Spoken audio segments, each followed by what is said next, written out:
जरा सोचिए, एक ऐसा अंडरग्राउंड बंकर जो पिछले 36 सालों से दुनिया के सबसे सुरक्षित और अभेद्य स्थानों में से एक माना जाता था। एक ऐसी जगह जो जमीन के इतने गहरे हिस्से में थी कि सिर्फ लिफ्ट से नीचे जाने में ही 5 मिनट लग जाते थे। और ऊपर हजारों एलीट गार्ड्स की कई परतें। कागज पर देखा जाए तो इस जगह को भेदना पूरी तरह से असंभव था। लेकिन फिर 28 फरवरी 2026 का दिन आता है।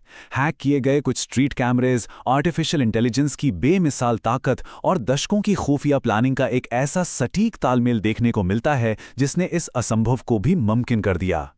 हमारे सामने एक टाइमलाइन है जो 2018 से शुरू होकर 2026 तक जाती है।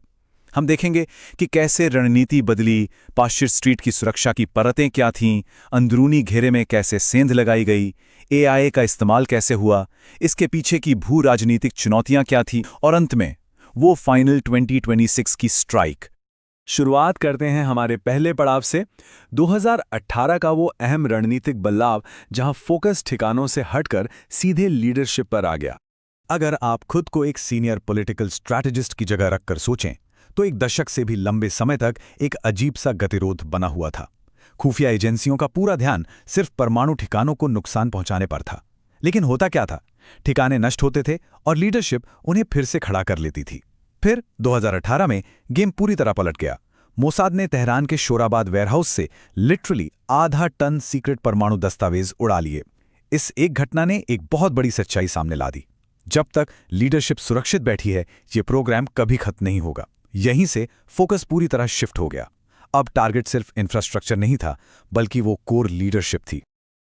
अब बात करते हैं पास्चर स्ट्रीट की उस भारी भरकम 3 स्तरीय सुरक्षा की, बैत रहबरी के उस चक्रव्यूह की, जिसे भेदना किसी के लिए भी एक बुरा सपना था। अब जरा एक लीड मोसाद इंटेलिजेंस एनालिस्ट के नजरिए से इस 30 एकड़ के विशाल रक्षा ढांचे को देखिए। सबसे पहले बाहर का घेरा, जहां रैपिड रिएक्शन फोर्सेस हर इमारत को घेरे हुए थी। फिर आता था 350 मीटर का एक मिडिल जोन, जो हर तरह के जैमर्स और ड्रोन नेट से पूरी तरह पैक था। और बिल्कुल बीच में सबसे अंदरूनी कोर, बैत-ए-रहबरी। इसके नीचे वो गहरा अंडरग्राउंड बंकर था जो 5 किलोमीटर लंबे टनल नेटवर्क और 8 अलग अलग गुप्त रास्तों से जुड़ा था। सच मानिए, ये एक जीता जागता अभेद्य किला था। और हां, तकनीकी रुकावटें भी कोई कम नहीं थीं।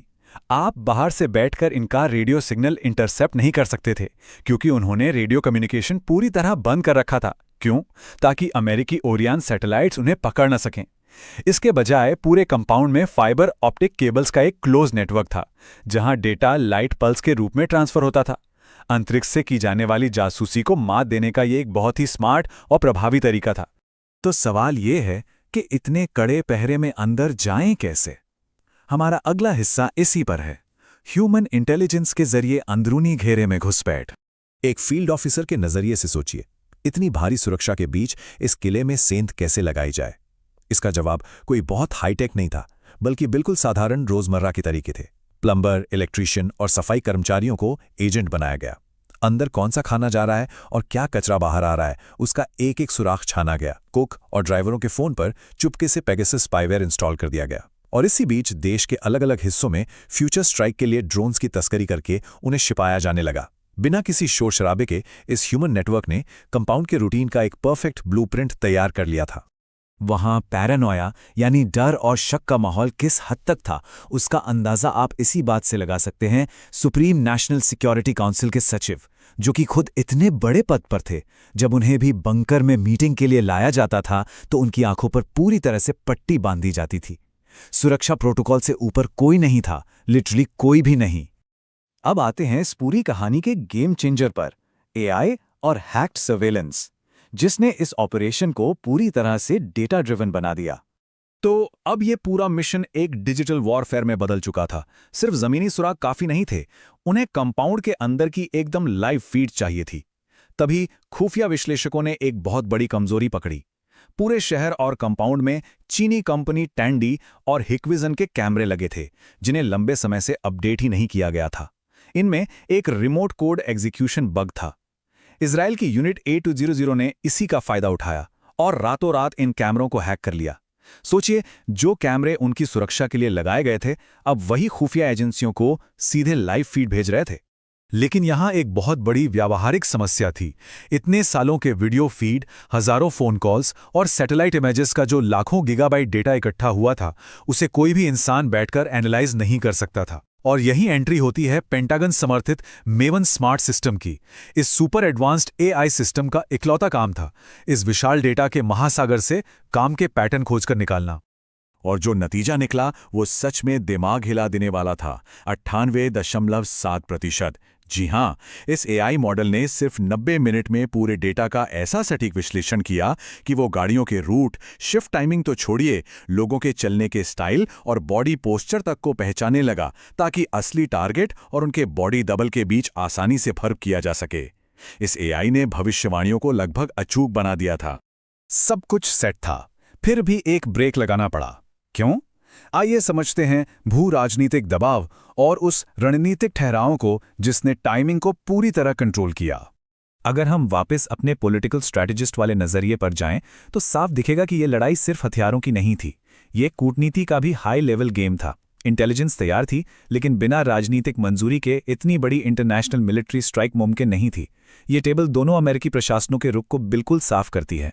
2024 में बाइडेन प्रशासन किसी भी सीधे सैन्य हमले और युद्ध को भड़काने के सख्त खिलाफ था, जिसकी वजह से ऑपरेशन को रोकना पड़ा और ये समय सिर्फ इंटेलिजेंस जुटाने में गया।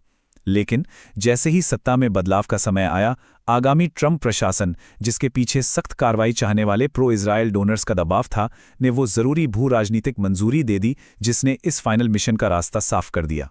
ये सिर्फ मिलिट्री ऑपरेशन नहीं था, ये एक साइकोलॉजिकल माइंड गेम भी था। जरा जून 2025 के इस ट्रूथ सोशल पोस्ट को देखिए। ऑपरेशन राइजिंग लायन के दौरान पूर्व अमेरिकी राष्ट्रपति ने ये पोस्ट किया।